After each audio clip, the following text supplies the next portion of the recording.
ആലപ്പുഴയിലെ BJP സ്ഥാനാർത്ഥി ശോഭാ സുരേന്ദ്രൻ വല്ലാത്ത ആക്രമണങ്ങൾ അവർക്ക് നേരെ ഉണ്ടാവുന്നു എന്നാണ് അവരുടെ പരാതി. ഇന്നലെ ഒരു വാർത്താ സമ്മേളനത്തിൽ സ്ഥാനാർത്ഥി വിതുമ്പിക്കരയുന്നതും കണ്ടു. എന്താണ് ശരിക്കും ശോഭയ്ക്കെതിരെ വലിയ തോതിലുള്ള ആക്രമണത്തിന് കാരണം? ശോഭ ജയിക്കാൻ സാധ്യതയുണ്ട്. ശോഭ ജയിക്കാനുള്ള എല്ലാ സാധ്യതയുണ്ട്. എൻ്റെ ഗ്രൗണ്ട് ലെവൽ റിപ്പോർട്ട് പറയുന്നത് ഈ KC വേണുഗോപാലിനൊന്നും ഒരു പ്രചരണവും അവിടെയില്ല.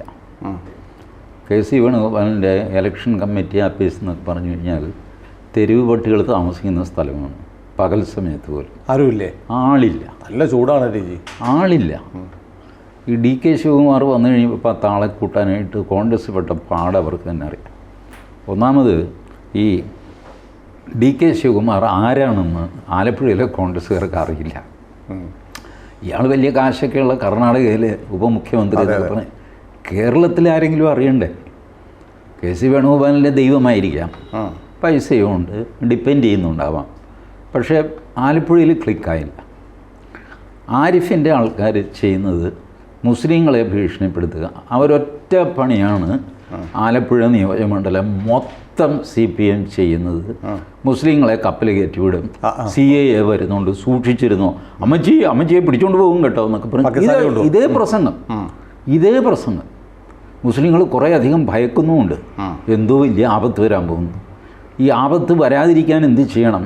CPM-ന് വോട്ട് ചെയ്താൽ ഇവനെ ഏതായാലും പ്രധാനമന്ത്രി ആകാൻ പോകുന്നില്ല. അപ്പം പിന്നെ ഒരു കാര്യം ചെയ്യാം, മോദിക്ക് തന്നെ വോട്ട് ചെയ്തേക്കാം. അങ്ങേർക്കൊരു ദയ തോന്നിയിട്ട് അമ്മച്ചിയെ കപ്പൽ കയറ്റാതെ അവിടെ നിർത്തിയെങ്കിലോ. ഈ രീതിയിലേക്ക് മുസ്ലിം ഈ ഓവർ നിങ്ങളങ്ങോട്ട് ബുൾഡോസ് ചെയ്യുമ്പോഴുണ്ടല്ലോ, തിരിച്ചൊരു എസ്കേപ്പ് റൂട്ടാണ് ആൾക്കാർ. അല്ല, അത് തിരിഞ്ഞു നിന്ന് ഫൈറ്റ് ചെയ്യുന്ന ഇതിപ്പോൾ ഒരു പരിധിയിലധികം നമ്മളെ ഭയപ്പെടുത്തി കഴിഞ്ഞാൽ നമ്മളുടെ ധൈര്യം തീരെ ഇല്ലാതെ പോകും. അപ്പോഴാണ് ഈ ആദ്യം ഒന്ന് പേടിപ്പിക്കുമ്പോൾ നമ്മൾ പറയും എന്നാ കാണാം നോക്കട്ടെ എന്നൊക്കെ പറയും. പിന്നെയും നമ്മളെ പേടിപ്പിച്ച് നമുക്ക് പേടി തുടങ്ങുമ്പോഴുണ്ടല്ലോ പിന്നെ എസ്കേപ്പ് റൂട്ട് അന്വേഷിക്കും. അതിൽ ബെസ്റ്റ് എസ്കേപ്പ് റൂട്ട് എന്നാൽ മോദിക്ക് തന്നെ വോട്ട് ചെയ്തേക്കാം, കുഴപ്പമില്ലല്ലോ. ഈ രീതിയിലേക്ക് ആളെ കൊണ്ടുവരിക. ശോഭ മാത്രമാണ് കാടിളക്കിയുള്ളൊരു പ്രചരണം ഇവിടെ നടത്തുന്നത്. അവർക്കൊരു അജണ്ടയുണ്ട്, അവരിതിനെയൊക്കെ ചെറുക്കുന്നുണ്ട്. പ്രധാനമായിട്ട് ഒരു ഞെട്ടിപ്പോയത് ശോഭയുടെ ഈ നോമിനേഷൻ പേപ്പർ കൊടുക്കാൻ പോയപ്പോൾ കളക്ടറേറ്റ് മുതൽ ജനറൽ ആശുപത്രി വരെ, ആലപ്പുഴയെ അറിയാവുന്നവർക്കറിയാം എന്ത് ദൂരമുണ്ട്. അവിടെ മുഴുവൻ ആൾത്തിരക്കായിരുന്നു. വന്നതിൽ കൂടുതലും 80% സ്ത്രീകളായിരുന്നു. ഇത് ഇന്ന് വരെ ആലപ്പുഴ കാണാത്ത ഒരു പ്രവൃത്തിയാണ് BJPയുടെ ഭാഗത്തു നിന്ന്. അങ്ങനെ വന്നു കഴിഞ്ഞപ്പോൾ ഈ ചാനൽ റിപ്പോർട്ടർമാർക്ക് കിടക്കപ്രതിയില്ലാതെയായി. ചാനലിലെ എഡിറ്റർമാർ, ഇപ്പോൾ 24 ന്യൂസാണ് ഇവരെ പറ്റിയൊരു മോശം ഇത് കൊണ്ടുവന്നത്. സർവേ നടത്തിയിട്ട് 18% ഇത് 24 ന്യൂസിലെ ശ്രീകണ്ഠൻ നായരോ അല്ലെങ്കിൽ 24 ന്യൂസിൻ്റെ ഉടമസ്ഥനായ ഗോകുലം ഗോപാലനോ ഒക്കെ പരിഭ്രമിക്കുന്നതിന് എത്രയോ മുമ്പ് ആദ്യം പരിഭ്രമിക്കുന്നത് ഈ റിപ്പോർട്ടർമാരാണ്. ചാനലിലെ റിപ്പോർട്ടർമാരെല്ലാം കടുത്ത രാഷ്ട്രീയക്കാരാണ്. ഞാൻ പറയാം, നരേന്ദ്രമോദി ഇസഡ് കാറ്റഗറി പ്രൊട്ടക്ഷൻ ഇല്ലാതെ എറണാകുളത്ത് MG റോഡിൽ നിന്ന് കഴിഞ്ഞാൽ അദ്ദേഹത്തെ ആദ്യം തല്ലുന്നത് കേരളത്തിലെ പത്രപ്രവർത്തകരായിരിക്കും. ആദ്യം കൈവയ്ക്കും. അത്രയ്ക്ക് ശത്രുതയാണ് ഈ തെണ്ടികൾക്ക്. എന്നിട്ട് ഇവർ നിഷ്പക്ഷരാണ്, അനാലിസിസ്റ്റ് ആണെന്നൊക്കെ വെറുതെ പറയുന്നതാണ്. മോദിയെ മുമ്പിൽ നിർത്തിക്കൊടുത്താൽ ആദ്യം തല്ലുന്നത് പത്രപ്രവർത്തകരായിരിക്കും. DYFI അല്ല. DYFI ഒന്ന് ആലോചിക്കും, തല്ലണോ വേണ്ട, ഇനി എന്ത് പറയുമെന്നറിയാമല്ല. ഇങ്ങനെയൊക്കെ സംശയിച്ചൊക്കെ നിൽക്കും. ബട്ട് മുൻപിൻ നോക്കാതെ മോദിയുടെ ചെകിട്ടത്തടിക്കാൻ പത്രപ്രവർത്തകർ തയ്യാറാകും. ഈ വടിയും കൊണ്ട് നടക്കുന്നവർ തയ്യാറാക്കും. ആ വടി കൊണ്ടടിക്കുകയോ എന്തെങ്കിലുമൊക്കെ ചെയ്യും. അത്രയ്ക്ക് നിറഞ്ഞ പൊളിറ്റിക്സുള്ള ചരക്കുകളാണ് ഇതിൽ. 24 ന്യൂസിലെ ആലപ്പുഴയുടെ ലേഖകൻ, അയാളെന്താ മഹേഷോ അങ്ങനെ എന്തോ ഒരു ചെറുക്കൻ, ഇവനാണ് ഈ അനൗൺസ്മെൻറ്റ് സംഗതിയൊക്കെ എല്ലാ നെഗറ്റീവ് വാർത്തയും കൊടുക്കുന്നത്. അതുകൊണ്ട് അവൻ സോഷ്യൽ മീഡിയയിൽ ഒരു ടാർഗറ്റായി. അപ്പോൾ ഇപ്പോൾ 24 നിലവിളി തുടങ്ങി, അയ്യോ എന്താ കൊല്ലുമെന്ന് ഭീഷണിപ്പെടുത്തി. അതാണല്ലോ വധഭീഷണി. ഈ വധഭീഷണി എന്നൊക്കെ പറഞ്ഞ് ഞാൻ സോഷ്യൽ മീഡിയയിൽ എഴുതിയിട്ടുള്ളൂ. നിന്നെ കണ്ടോളാം ഇവിടെ, നീ ഇന്ന സ്ഥലത്തെ അല്ലേ, നീ SD കോളേജിൽ SFI ആയിട്ട് കളിച്ചതല്ലേ, എനിക്കറിയാം നിന്നെ ഞാൻ കാണുന്നുണ്ട്. വധഭീഷണി. നാണമില്ല ഇതുങ്ങൾക്കെല്ലാം. വലിയൊരു ചാനൽ വെച്ചുകൊണ്ടിരിക്കുന്നു. അതേസമയം I will not blame Gokulam Gopalan or Sreekandan Nair. അവർക്ക് താഴെ നിന്ന് വരുന്ന വാർത്ത ഇങ്ങനെ പ്രസരിപ്പിക്കുക. ശ്രീകണ്ഠൻ നായർക്ക് ഒരു അല്പം തമാശയൊക്കെ ചേർത്തിട്ട് അതങ്ങ് ഇത് ചെയ്യുക. ശ്രീകണ്ഠൻ നായർ ഈ ചാനലുകളെ എല്ലാം അട്ടിമറിച്ചൊരു മനുഷ്യനാണ് ശ്രീകണ്ഠൻ നായർ. ഇവർ രാവിലെ ഒരു 9 മണി 10 മണിയൊക്കെ വെക്കുമ്പോഴാണ് വാർത്ത തുടങ്ങിയിരുന്നത് മലയാളത്തിലെ എല്ലാ ചാനലും. ഈ മഹാഭാവി ശ്രീകണ്ഠൻ നായർ രാവിലെ 7 മണിക്ക് അങ്ങേര് നേരിട്ട് വന്നിട്ട് ഇത് തുടങ്ങി. അതെ അതെ. അപ്പോൾ എല്ലാവരും രാവിലെ 7 മണിക്ക് സ്റ്റുഡിയോയിൽ എത്തണമെങ്കിൽ വീട്ടിൽ നിന്ന് ഒരു 6 മണിക്കെങ്കിലും ഇറങ്ങണ്ടേ. 6 മണിക്ക് ഇറങ്ങണമെങ്കിൽ ഒരു 4 മണിക്കെങ്കിലും എണീക്കണ്ടേ. എൻ്റെ ദൈവമേ, ഇങ്ങേര് വെച്ച പാര. പക്ഷേ ഈ ശ്രീകണ്ഠൻ നായരുടെ പ്രോഗ്രാം ഹിറ്റാകുകയും 24 ചാനലിൽ കയറി അങ്ങ് വരികയും ചെയ്തു. അതുകൊണ്ട് ബാക്കിയുള്ള എല്ലാവരും മനസ്സോടെ രാവിലെ എണീക്കേണ്ടി വന്നു. അല്ലെങ്കിൽ സാധാരണഗതിയിൽ പത്രപ്രവർത്തകൻ എന്ന് പറയുന്നത് കണ്ണ് തുറക്കുന്നത് ഒരു 10 മണി 10:30 മണിയൊക്കെ ആകുമ്പോഴാണ്. ഉറങ്ങുന്നത് 1:30-2 മണിയാകും. ഇതൊക്കെ കുറ്റമല്ല അവരുടെ. ഇതൊക്കെ ജോലിയൊക്കെ കഴിയുമ്പോൾ 2 മണിയായി. പിന്നെ കിടന്നുറങ്ങും. രാവിലത്തെ പോർഷനൊരു അലസമായിട്ട് പോകും. അല്ലെങ്കിൽ വല്ല പ്രധാനമന്ത്രി വരിക, അല്ലെങ്കിൽ ബോംബ് പൊട്ടുക, അങ്ങനെ എന്തെങ്കിലും ചെയ്താലാണ്. അപ്പോൾ ഈ വ്യാകരണം തിരുത്തി എഴുതിയ ആളാണ് ശ്രീകണ്ഠൻ നായർ. പക്ഷേ ശ്രീകണ്ഠൻ നായർക്ക് സംഭവിച്ചത് അദ്ദേഹത്തിൻ്റെ റിക്രൂട്ട്മെൻറ്റിൽ അദ്ദേഹം എടുത്തത് മുഴുവൻ ഈ ഇടതുപക്ഷ, മതനിരപേക്ഷ, ജനാധിപത്യ, വർഗ, ബഹുജന, ഡിമാല ഗുണ്ടന്മാരെയും ഗുണ്ടികളെയുമാണ്. അപ്പോൾ എന്തു പറ്റി? ഇത്രയും പേരായി കഴിഞ്ഞപ്പോൾ ശ്രീകണ്ഠൻ നായർക്ക് അവരുടെ നിയന്ത്രണത്തിലാവേണ്ടി വന്നു. ഇത്രയും പേരെ നിയന്ത്രിച്ച് തൻ്റെ പരിധിയിലാക്കുന്നതിലും എളുപ്പം അവരുടെ പരിധിക്ക് താൻ പോകുന്നതാണ്. അടിച്ച വഴിയെ പോയില്ലെങ്കിൽ പോയ വഴിയെ അടിക്കാം എന്ന് ശ്രീകണ്ഠൻ നായർ നിസ്സഹായനായിട്ട് തീരുമാനിച്ചു. എന്നിട്ട് ശോഭ പറയുന്നത് summon approach her with offer of money. അതായത് ഈ വെള്ളാപ്പള്ളി നടേശനുമായിട്ടുള്ള കണക്ഷൻ ഛേദിക്കുക, ഞങ്ങളുമായിട്ട് കണക്ഷൻ വയ്ക്കുക, വീൽ ഫൈനാൻസ് ഫോർ ഇലക്ഷൻ, ഇങ്ങനെയൊക്കെ എന്തൊക്കെയോ പറഞ്ഞു. ഇലക്ഷൻ്റെ സമയത്ത് ഇത്തരം ഓഫറുകൾ സംഗതിയൊക്കെ വരാറുണ്ട്. ബട്ട് അതിലും ഞാൻ നോക്കുന്നത് ഈ വെള്ളാപ്പള്ളി നടേശനും ഗോകുലം ഗോപാലനും തമ്മിൽ ശത്രുതയുണ്ട്. അത് SNDP യോഗത്തിനുള്ളിലാണ്. അതിൻ്റെ ഭരണം പിടിച്ചെടുക്കാനുള്ളതാണ്.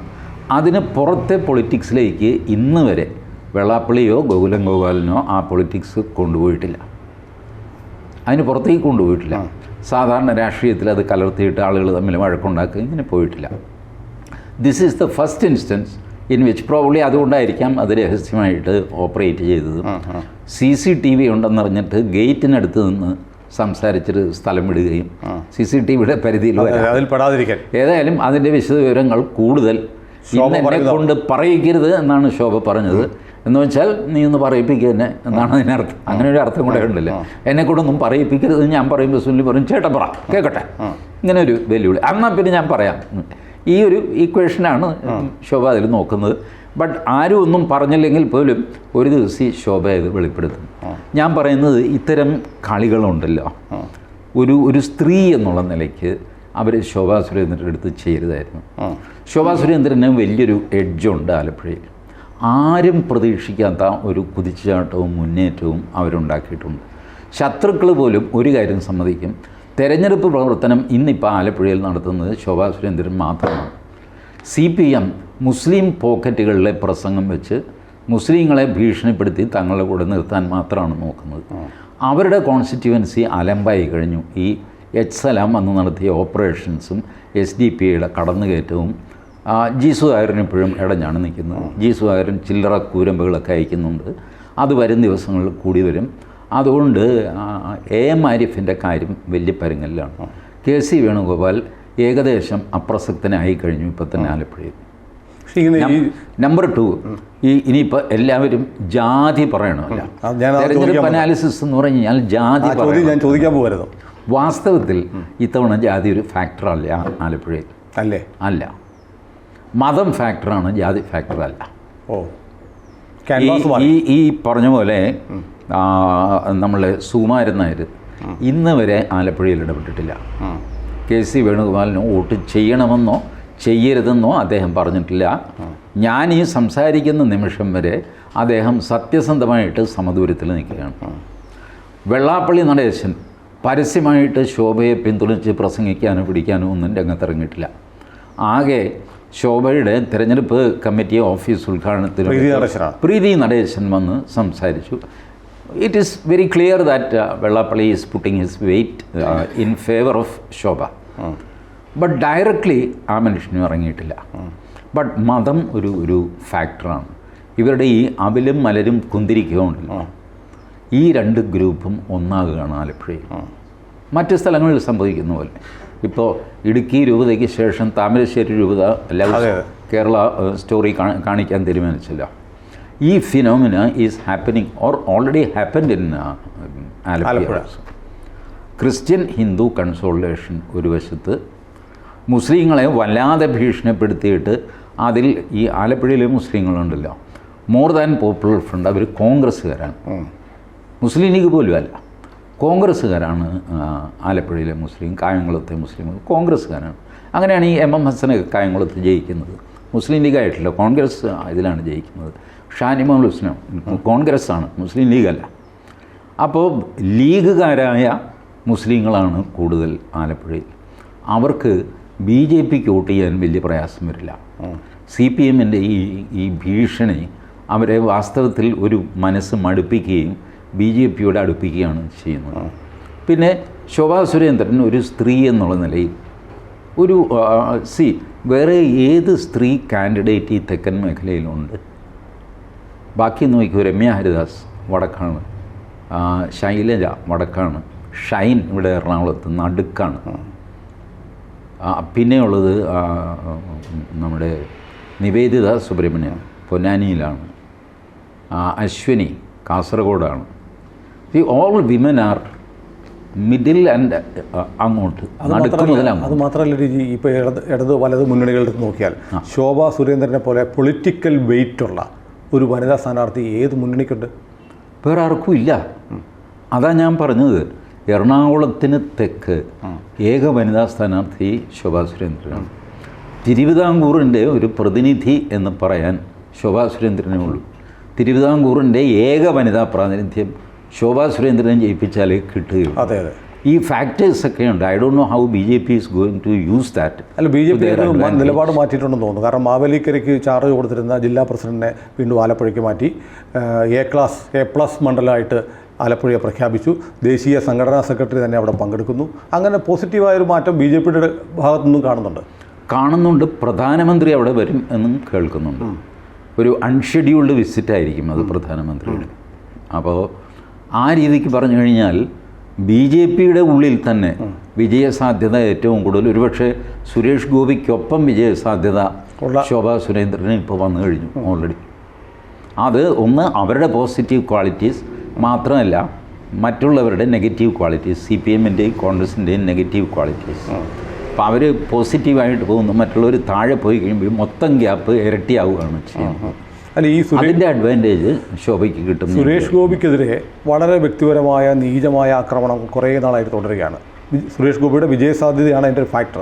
അതേപോലെ തന്നെ ശോഭയ്ക്കെതിരെയും ഇപ്പോൾ നടക്കുന്നുണ്ട്. ഒരു മാധ്യമ പ്രവർത്തകർ ചെന്ന് ചോദിക്കുന്നു, നിങ്ങൾക്ക് എത്ര സ്വത്തുണ്ട് എന്നാണ് ചോദിക്കുന്നത്.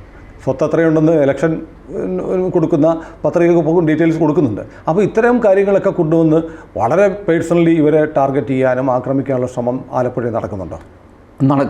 അത് മാത്രമല്ല, അത് കൂടി വരും. കൂടിക്കഴിഞ്ഞ് ഞാൻ പറയാം, ശോഭയുടെ ഇനി വോയിസ് ക്ലിപ്പ് പുറത്തിറങ്ങും. ശോഭയ്ക്ക് മറ്റു രീതിയിലുള്ള ദോഷങ്ങളുണ്ടെന്ന് പറയും. ഇതൊക്കെ ഈ മാധ്യമങ്ങൾ പറയും. നിർഭാഗ്യവശാൽ BJPക്കുള്ളിൽ നിന്ന് തന്നെ ഇതൊക്കെ ചെയ്തു കൊടുക്കാൻ ആളുണ്ടാകും. അത് പാർട്ടികളുടെ ഒരു പ്രത്യേകതയാണല്ലോ. You become jealous when a woman is rising high.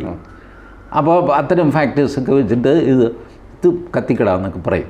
ഇങ്ങനെയൊക്കെയുള്ള പരിപാടികളുണ്ടാകും. ഇപ്പോൾ തെരഞ്ഞെടുപ്പിൻ്റെ ഡേറ്റ് അടുത്തടുത്ത് വരുന്തോറും ഇതിൻ്റെ ടെമ്പോ ഇങ്ങനെ വർദ്ധിച്ച് വരും. പക്ഷേ ഒരു കാര്യമുണ്ട്, ഈ സുരേഷ് ഗോപിയെ വ്യക്തിഹത്യ ചെയ്യുന്നത് പോലെയല്ല ശോഭയെ വ്യക്തിഹത്യ ചെയ്യുന്നത്. ഒരു പുരുഷനും സ്ത്രീയും എന്നുള്ള വ്യത്യാസമുണ്ടല്ലോ. ഇപ്പോൾ എന്നെ ആരെങ്കിലും തെറി പറഞ്ഞു കഴിഞ്ഞാൽ തെറി പറഞ്ഞു എന്നുള്ളത് മാത്രമാണ് ഇഷ്യൂ. പക്ഷേ ഒരു സ്ത്രീ ആരെങ്കിലും തെറി പറഞ്ഞാലോ, തെറി പറഞ്ഞു എന്നുള്ളത് ഒരു ഇഷ്യൂ, അത് സ്ത്രീയെ പറഞ്ഞു എന്നുള്ളത് അടുത്ത ഇഷ്യൂ. ഡബിളാവും അതിൻ്റെ എഫക്റ്റ്. അപ്പോൾ ഇത് മനസ്സിലാക്കുന്നത് ഈ ശത്രുപക്ഷത്തുള്ളവർക്ക് നല്ലതാണ്. ഐ ഡോണ്ട് തിങ്ക് ഈ KC വേണുഗോപാൽ ഇത്തരം കളികൾക്ക് ഇറങ്ങുന്ന ആളല്ല. ഇത് CPMനുള്ളിൽ നിന്നാണ് ഇതുപോലത്തെ ഓപ്പറേഷൻസ് നടക്കാൻ സാധ്യത. ഏതായാലും അത് നമുക്ക് തടയാൻ പറ്റില്ല. തെരഞ്ഞെടുപ്പിൻ്റെ കൂടെയുള്ള ഇത്തരം അപവാദങ്ങൾ ഇതെല്ലാം പൊതുരംഗത്ത് സ്ത്രീകൾ ഇപ്പോഴും ഉണ്ടല്ലോ. They are not safe, they are not equal. ഒരു അക്രോസ് പാർട്ടി ലൈൻ ഞാനിതിനു മുമ്പും പറഞ്ഞിട്ടുണ്ട്. ഒരു സ്ത്രീ മുകളിലേക്ക് കയറി വരാൻ ആ പാർട്ടിയിലെ പുരുഷന്മാരായിരിക്കും ഏറ്റവും വലിയ തടസ്സം. ബാക്കിയുള്ള തടസ്സങ്ങൾ നിൽക്കുന്നു, സമൂഹത്തിലെ പ്രശ്നങ്ങൾ നിൽക്കുന്നു. ബട്ട് സ്വന്തം പാർട്ടിയിലെ പുരുഷന്മാരായിരിക്കും അങ്ങോട്ടും ഇങ്ങോട്ടും തിരിയാൻ സമ്മതിക്കാതെ ഒരു സ്ത്രീക്ക് മുകളിലേക്ക് വരാനുള്ള എല്ലാ പഴുതും അടയ്ക്കുന്നത്. അത് അതിജീവിച്ച് വേണം ഒരു സ്ത്രീ സ്വന്തം പാർട്ടിയുടെ സ്ഥാനാർത്ഥിയായിട്ട് വരാൻ. അവിടം വരെ ശോഭാ സുരേന്ദ്രൻ എത്തി, പലതവണ എത്തി. അവരെ ആറ്റിങ്ങിലിട്ടു, അവർ വോട്ട് വർദ്ധിപ്പിച്ചു. ഇപ്പോൾ ആലപ്പുഴയിലിട്ട് ഉറപ്പായിട്ടും ജയിക്കും. അതിനു മുമ്പും അങ്ങനെയായിരുന്നു. ഈ വർത്തമാനം നമുക്ക് അവസാനിപ്പിക്കും മുമ്പ് ഒരൊറ്റ കാര്യം, ഈ ഒരു സ്ഥാനാർത്ഥി ഇപ്പോൾ 20 മണ്ഡലങ്ങളിൽ ഒരുപാട് സ്ഥാനാർത്ഥികൾ, കൗണ്ട് കൃത്യം എനിക്കറിയില്ല എത്ര കൗണ്ട് ഉണ്ടെന്ന്. എന്നാലും ശോഭാ സുരേന്ദ്രൻ എന്നുള്ള സ്ഥാനാർത്ഥിയെ TG എങ്ങനെയാണ് വിലയിരുത്തുന്നത്? ശോഭാ സുരേന്ദ്രൻ ഇപ്പോൾ ഞാൻ പറഞ്ഞില്ല, കേരളത്തിൽ വിജയസാധ്യത എന്നുള്ളത് മാറ്റിയിട്ട് വിജയം ഉറപ്പിക്കുന്ന ഒരു സ്ഥിതിയിലേക്ക് ശോഭാ സുരേന്ദ്രൻ വന്നിരിക്കുന്നു. ഇനിയും തെരഞ്ഞെടുപ്പിന് 10-18 ദിവസവും ഉണ്ട് താൻ. So I wish Har success. She will succeed. ഇത്തവണ ആലപ്പുഴ ചരിത്രം കുറിക്കും. അത് പ്രധാനമന്ത്രി വന്നിട്ടൊരു പുഷ് കൂടെ കൊടുത്താൽ അതിഗംഭീരമായിരിക്കും. അദ്ദേഹം വരുമെന്നാണ് ഞാൻ വിചാരിക്കുന്നത്. ശോഭ വിജയിച്ചാൽ അത് കേരളത്തിൽ പുതിയൊരു ചരിത്രമാണ്, വലിയൊരു ചരിത്രമാണ്. ആ ചരിത്രം സൃഷ്ടിക്കാൻ ആലപ്പുഴക്കാർക്ക് കഴിയുമോ എന്ന്? ശോഭ വിജയിച്ചാൽ അതിനകത്ത് ഒരു ചരിത്രം എന്താണെന്ന് വെച്ചാൽ BJPക്ക് ഒരു സീറ്റ് കിട്ടി എന്നൊക്കെ ഉള്ളത് അത് നിർത്തുക. കേരളത്തിലെ പുരുഷ മേധാവിത്വത്തിന് ഏൽക്കുന്ന ആദ്യത്തെ അടിയായിരിക്കും. അത് സംഭവിക്കട്ടെ. യെസ്. കൂടുതൽ വാർത്തകളും വിശേഷങ്ങളും നിങ്ങളിലേക്ക് എത്താൻ ABC മലയാളം സബ്സ്ക്രൈബ് ചെയ്യുക, ബെൽ ബട്ടണും അമർത്തുക.